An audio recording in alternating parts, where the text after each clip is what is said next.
Départ de Lappjordhuta, jour 20, après une très bonne nuit. Il est 7 h, c'est super. On va découvrir de nouvelles vues. Finalement, je crois que je vais avoir pas mal de forêts moi, dans toute cette partie-là. Oui, donc ça va être un bon moment avant de retrouver la montagne, là, puisque toute la journée, là, au niveau du lac, direction près d'Abisko et enfin, Riksgrensen, et là, dans la vallée, le long de la voie ferrée un peu, direction Narvik d'une certaine façon. Oui, donc je pense que j'ai 2 jours avant de... C'est que demain soir que je remonte dans la montagne si je prends pas un jour zéro quelque part.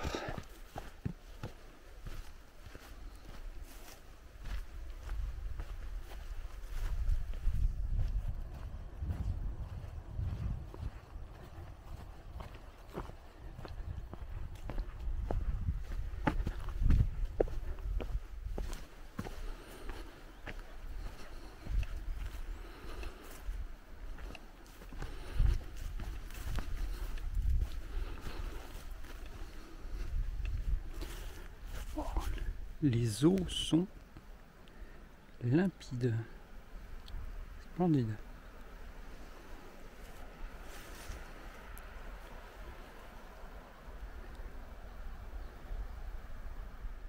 En haut de ce petit chaos de rochers, nous voici à la frontière et nous voici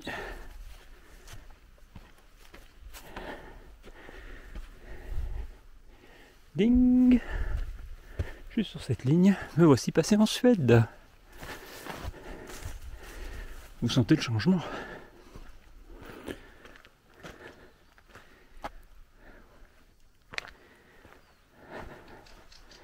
Oui, en Suède, il y a des lacs très différents des lacs norvégiens.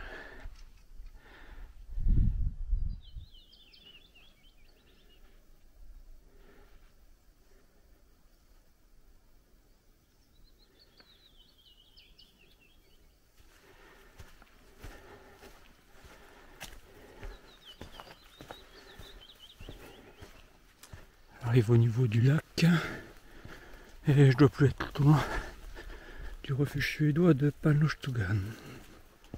Et voici Palnöstugan.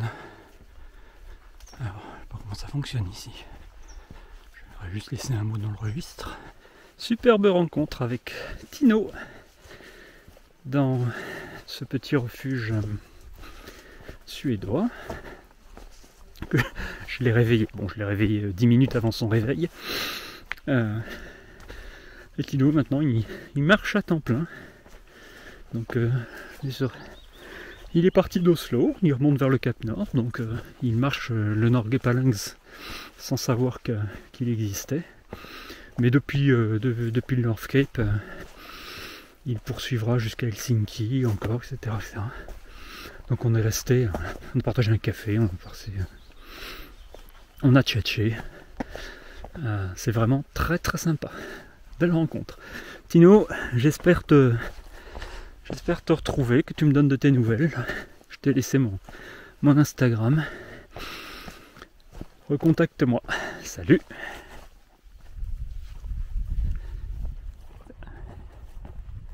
Forcément, cette longue conversation m'a pas mis en avance pour aujourd'hui. Pas grave. On a tout le temps. Cette sensation incroyable des fins de section là, avant d'arriver à un ravitaillement. Là, en repartant de la cabane, j'ai eu une sensation qui m'a mis de plus en plus mal à l'aise, mais d'avoir oublié quelque chose. Mon sac est trop léger. Je me suis senti, après 1 kilomètre, je me suis senti obligé de poser le sac et de l'ouvrir pour vérifier si j'avais pas laissé quelque chose de majeur dans la cabane. Pèse rien. C'est pas la première fois que ça m'arrive. Mais bon, il vaut mieux vérifier.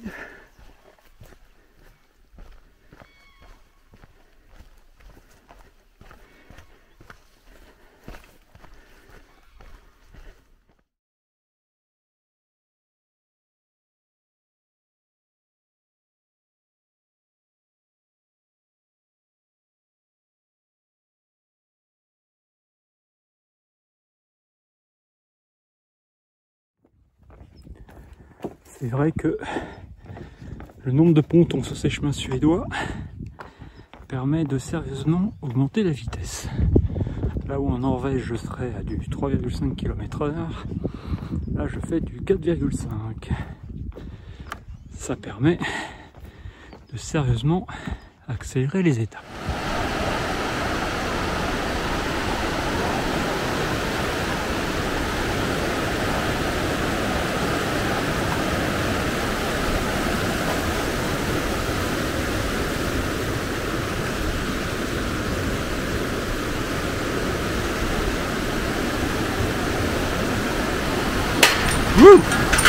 Ah, ça n'est pas aussi stable qu'il y paraissait de loin. Ça ballotte.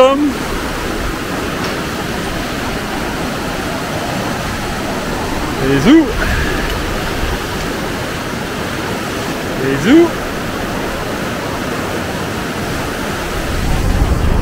Et c'est par là. Je tiens bien ma caméra. Hop, hop, hop, hop, hop, hop. Ouh.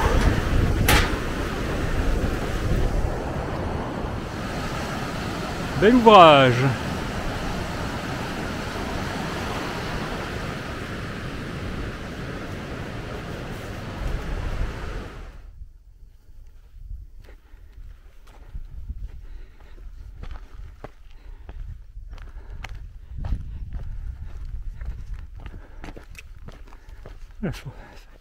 Le coin fait presque aride et automnal.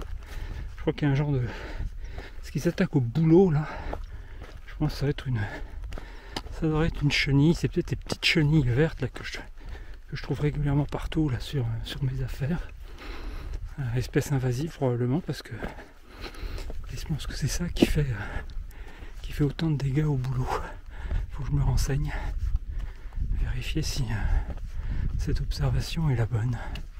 Je commence à entendre un peu la route, puis quand je vais y arriver, ben je vais obliquer pour, je pense, suivre cette vallée là. Donc marcher vraiment au fond de la vallée et au-dessus de la gorge, au-dessus du torrent, le long de ces montagnes.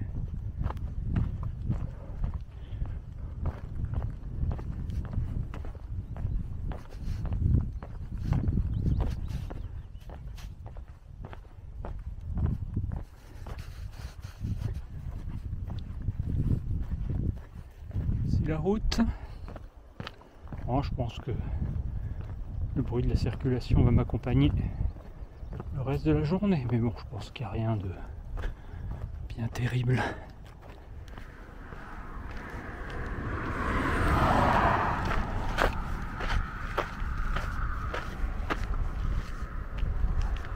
Je pourrais me raccourcir le chemin d'un Pouillem en suivant le bord de route, mais je vais garder le marquage.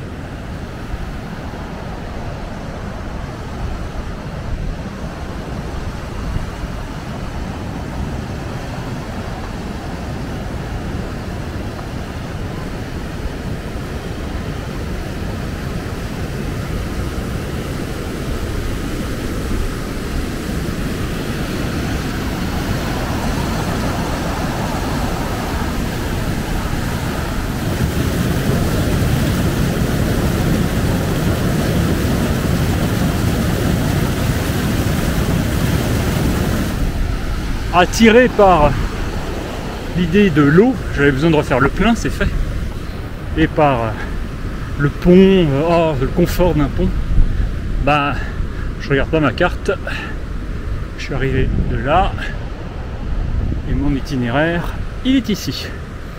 Ce qui fait que maintenant c'est une ancienne piste, et je pense que ça va être ça un long moment, donc très facile à naviguer, ça va être agréable. C'est pas un choix, je dois suivre la route sur une toute petite distance, déjà pour avoir bénéficié de ce pont, avant de reprendre mon ancien chemin, mon ancienne piste.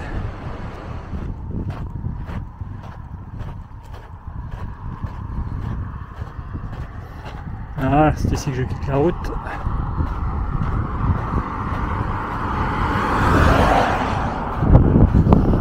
Pour aller attraper mon petit chemin qui sent la noisette. Ce petit chemin n'a ni queue ni tête. J'ai eu un petit peu de mal à louper le démarrage du sentier. J'avais raté cette petite échappée. Voilà. Donc c'est comme ça. En fait, je pense que c'est l'ancienne route, hein. Tout bêtement, coincé là entre la voie ferrée qui est au-dessus et la route en dessous. Et puis qui va zigzaguer dans la vallée plus bas. Ça va être sympa. Je pense qu'il va être très sympa. Bon. Je regarde un petit peu de logistique. Parce que j'avais l'hypothèse de vouloir aller à Narvik. Alors soit il y a 2 trains par jour là, le long de la ligne, dans les deux sens. Un train vers 11h, un train vers 17h pour aller vers Narvik. Et depuis Narvik, un train vers 11h et un train vers 15h pour repartir. Donc je peux soit, tout dépend en fait de quand, le truc ça peut être en soirée. C'est de fait prendre le train de 17h jusqu'à Narvik, dormir à Narvik, y passer une partie de la matinée, y avoir fait mes courses. Et puis dans la matinée revenir au point de départ, reprendre un chemin. Ou l'autre option c'est l'aller-retour dans la journée. Un train qui arrive vers midi et demi à Narvik, qui repart un peu après 15h. Là il faut être efficace. Il faut être efficace pour faire ses courses. Voilà le plan. J'ai une idée, pas sûr que je la mette en œuvre. Plus grand monde qu'emprunte l'itinéraire parce que là je l'ai perdu un instant. Il a fallu que je crapute un peu pour le reprendre. Il y a plein d'arbres en travers, on ne sait pas si on peut passer dessus, dessous. C'est casse-pied, c'est casse-pattes. Mais bon, je désespère pas qu'à un moment donné, ça redevienne bien la petite route que j'ai eue un instant. Oh. Et il est là au-dessus. Bon, en tout cas, bien abandonné, c'est sûr. L'espoir, c'est que le chemin reste dans cet état pour la suite. C'est à nouveau quand même hyper sec.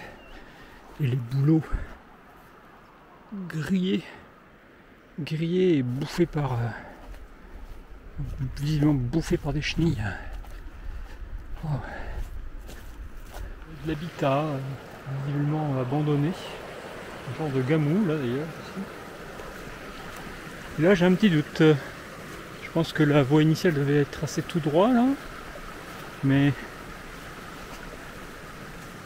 je vois cette route qui est pas sur ma carte. Je suis dans le doute. Bon. Je vois un peu où ça mène. J'expérimente, sinon je redescendrai. Il y a une gare et un hameau.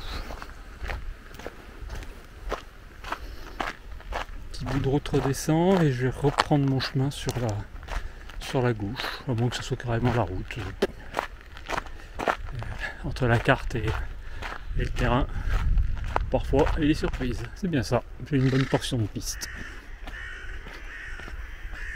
Même les corbacs approuvent.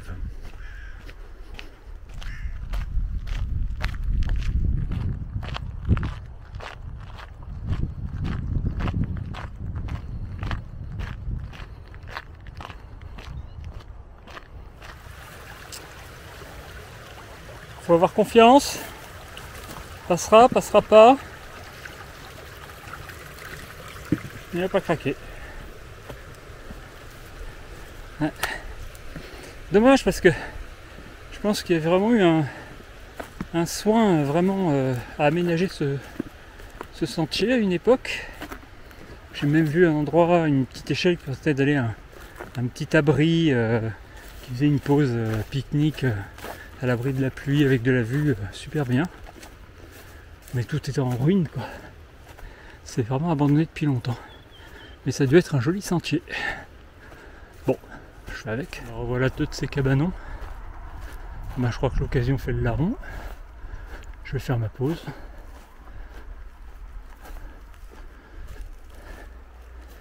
C'est quoi ça?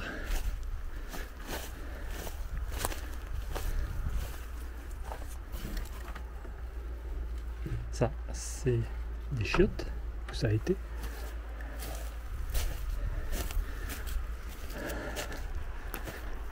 Elle a l'air extérieurement encore en bon état. Oh bah oui, on peut même s'installer pour dormir. Hein.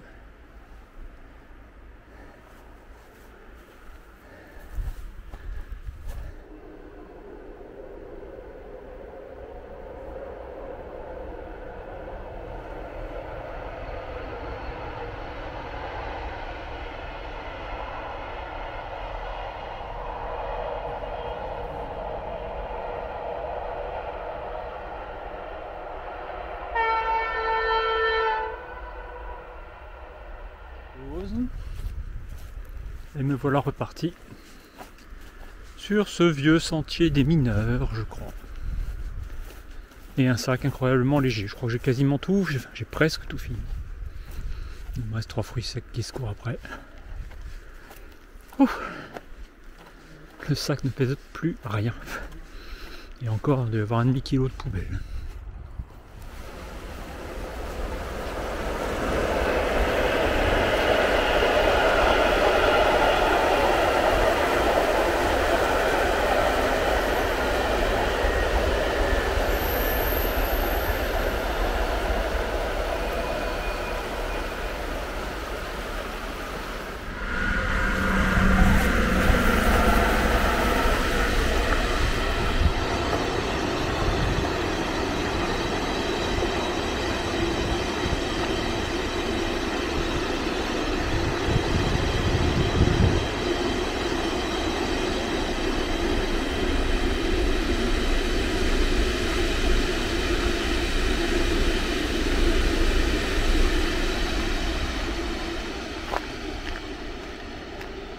Vous avez compté?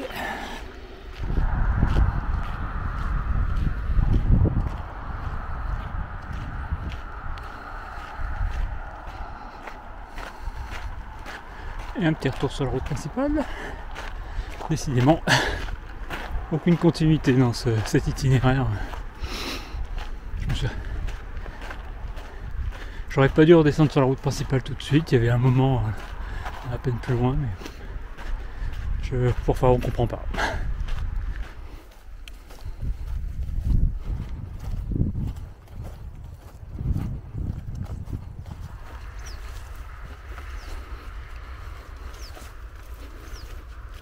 Passage de ce train de marchandises là, peut-être le 4e déjà que je vois.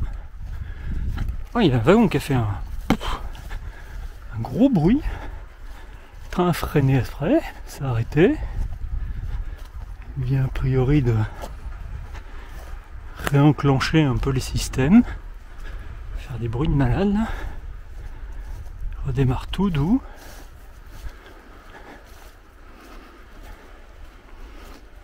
Alors juste à ma hauteur, c'est fou. enfin le wagon, wagon qui a fait un bang là, il était juste à ma hauteur. Bon, il a l'air de redémarrer tout doux. Vérifier qu'il n'y a pas d'autres problèmes. Bouh! Un nouvel abri au bord du chemin. Un pont. On va oser l'emprunter. Les WC ont perdu leur toiture. Et ce pont, bah, s'il est dans le même état d'entretien que tout le reste, oh putain. Les panneaux de rando à terre, essentiellement effacés. Les panneaux d'information par terre. Je pense que les avalanches doivent parfois être assez sévères ici. Hein. Ça s'appelle Lac Taillet. Bon, si on retrouve la caméra, on aura un témoignage de ma chute dans l'eau sur ce pont tout pourri. Avec un train qui passe. C'est pas beau. 5e pour les marchandises.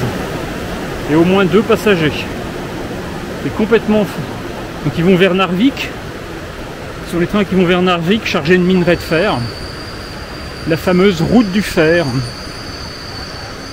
Pour ceux qui ont quelques souvenirs historiques. Le sentier m'a fait traverser la voie. Et maintenant, je serai au-dessus. Je pourrais vérifier si les tonnes de marchandises sont bien remplies. Je sais que tout ça a l'air répétitif, mais mine de rien, entre 2 prises de vue, je fais du kilomètre. Là, le sentier est bien meilleur. Les aménagements, les pontons, les planches, ponts ont été refaits récemment. On voit qu'il y a des vététistes qui passent. Ça roule, ça roule. Bon, beaucoup d'aménagements, hein. Voie ferrée, route, ligne électrique, antenne relais. J'ai l'impression que je passe sur un large col. Il y a une belle gare, là, je pense. Je passe sur un large col et je vais commencer un peu à redescendre maintenant. Me voici à Vassigeoré.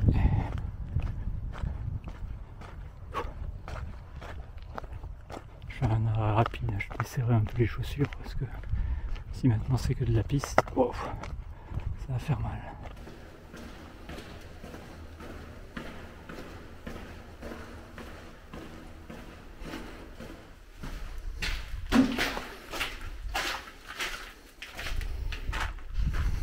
Profitons bien des chemins suédois. Je reviens bientôt en Norvège. Du ponton. Pas à dire, on fait pas les lacs en petit. Oh, et puis il y a de la belle montagne qui se profile là-bas. Bien. J'arrive à Risgransen. Donc, dernier bled suédois. Station de sport d'hiver. Avant le retour en Norvège. Je pourrais y faire un gros ravitaillement à partir de là, mais je me suis fait un petit plan. Donc le plan c'est, je vais juste acheter trois bricoles pour ce soir de matin, me faire plaisir. Voilà. Je continue un tout petit peu de marcher pour prendre bivouac où je peux. Demain matin, je marche pas très longtemps jusqu'à Katterat. Katterat c'est à 13 km de Risgransen, là en Norvège. J'y prends le train pour Narvik à 11h. Je suis à Narvik à 12h30. J'ai 2h30 pour aller faire les magasins de sport. J'ai besoin de chaussettes, j'ai besoin de semelles, j'ai besoin de changer le collant. Alors peut-être pour un legging, enfin je verrai. Donc là j'ai un peu des trucs de fringues que je peux faire qu'en ville. Donc il y a un Intersport et il y a un Sport 1 qui est la grande enseigne norvégienne. donc pas loin de la gare en plus. Donc ça peut être vite fait. Et faire mes courses alimentaires. Et je reprends le train à 15h. Donc j'aurai 2h30 à passer à Narvik pour faire mes courses et reprendre le train, me faire redéposer à Caterat et remarcher à partir de 17h. Voilà, et que si je marche tard, je peux arriver à faire une journée honorable en kilomètres. Voilà.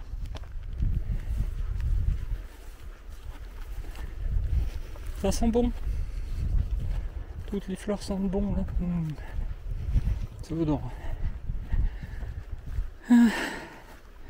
Petite poignée de kilomètres jusqu'à Riksgränsen. Il faut remplir toute cette partie qui doit être bien marécageuse.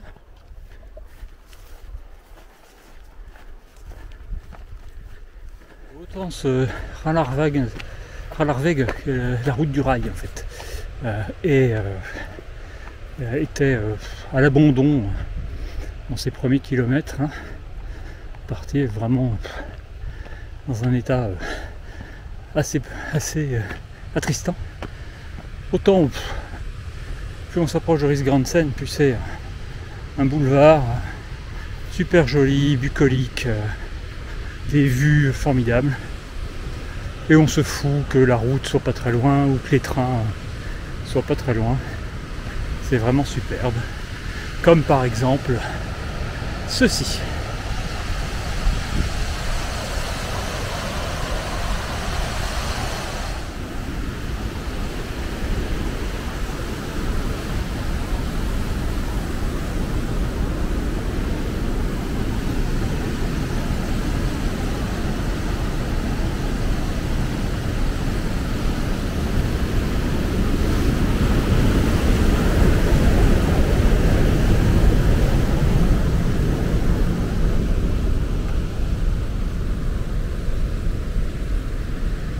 Et encore un petit abri où il est possible de dîner, de dormir. Ouais, si j'en trouve après Riksgränsen, je pense que je dormirai bien dans un truc comme ça. J'ai délesté de ma poubelle, je me sens plus léger. Un petit tour à la supérette pour prendre des bricoles. Et je remarche un petit peu pour chercher bivouac, un peu plus au calme. Un micro ravito est fait pour tenir jusqu'à demain matin. Que des cochonneries. J'ai pris des... Enfin, que des cochonneries. J'ai pris des bananes, mais sinon des muffins, des bonbons, du chocolat, des chips, bon bref. Rien de très diététique ou équilibré. J'en ai mangé la moitié là sur place. Je marche un tout petit peu. Et essayer de trouver un spot où dormir, m'arrêter et dormir, là, aussi peu que possible. Là, juste après Riksgränsen, le chemin s'écarte de la route, il ne garde plus que la voie ferrée. Donc ça devrait être beaucoup moins désagréable. Et puis demain matin, petite marche jusqu'à Caterat pour aller à Narvik.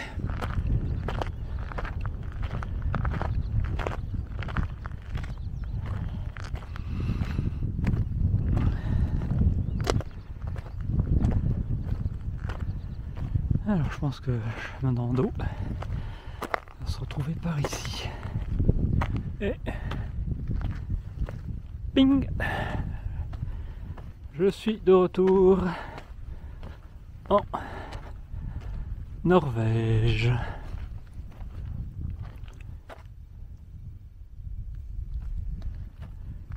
Caterat, 12,6 km, la gare.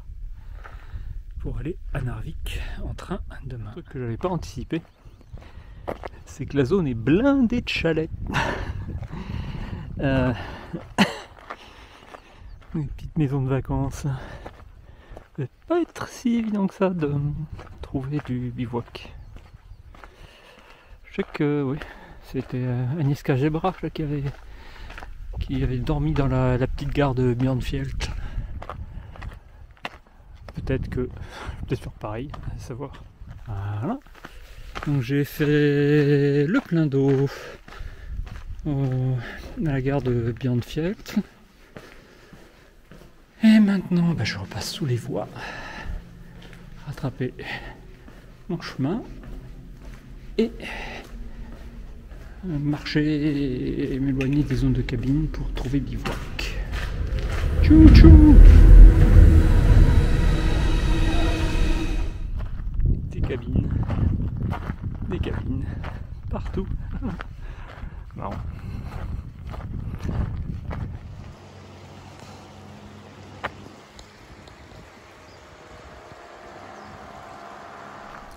Ouais, les options bivouac, secteur, c'est pas Jojo. Commencer à envisager les abris précaires.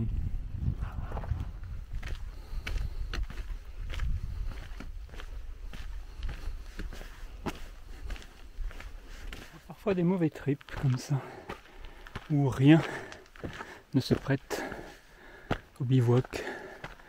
Et il faut marcher. Marcher. Marcher.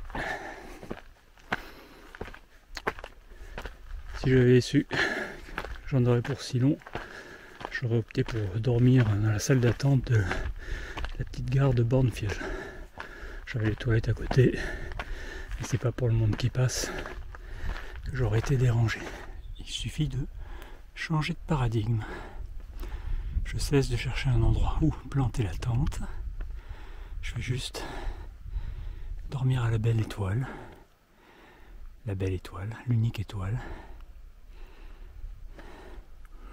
Sur cet énorme rocher là. Allongé là comme ça. Si quelqu'un passe sur le V, ça me verra. Les lignes électriques qui sont pas belles, mais je vais avoir un joli soleil de minuit.